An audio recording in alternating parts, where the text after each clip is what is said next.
আসসালামু আলাইকুম গাইস, আজকে একটি নতুন রেসিপি নিয়ে হাজির হলাম।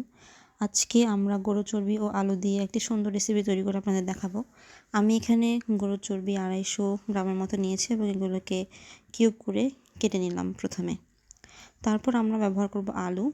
আমরা 4 থেকে 5টা আলু নিয়েছি, এখানে এগুলোকেও কিউব করে নিয়েছি।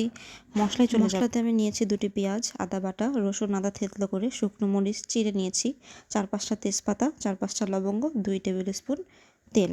তারপর একটি প্রেসার কুকারে আমরা আলুগুলো দিয়েছি সে পরিমাণ মতো পানি দিয়ে, তারপর যেই শুকনো মরিচ নিয়েছিলাম ওগুলো, তেজপাতা, লবঙ্গ এবং একটা পেঁয়াজ কুচি এখানে আমরা দিয়ে দিলাম এবং এটাকে আমরা প্রেসারে দিয়ে দিব।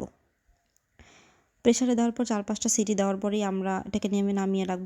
এই পর্যায়ে আমরা একটা কড়াইয়ের মধ্যে 2 টেবিল স্পুন সয়াবিন তেল এবং একটা পেঁয়াজ কুচি সেটাকে নেড়ে এখানে আমরা দিয়ে দিব রসুন আদা থেতলানো যেটুকু আমরা নিয়েছিলাম সেটা, এবং পরিমাণ মতো পানি দিয়ে মশলাটাকে কষিয়ে নিব।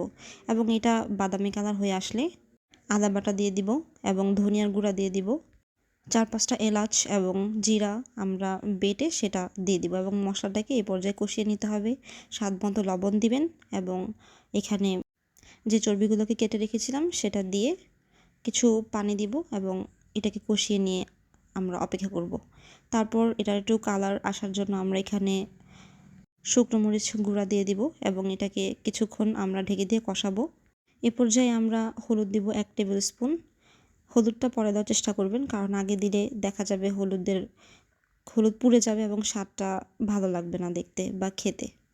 এ পর্যায়ে আমাদের যে দমে রাখা যে আলু ছিল সিদ্ধ হয়ে গেছে সেটা আমরা এটাকে নেড়েচেড়ে নিব এবং এটাই ফাইনাল পানি থাকবে, এরপরে আর কোনো পানি অ্যাড করতে হবে না।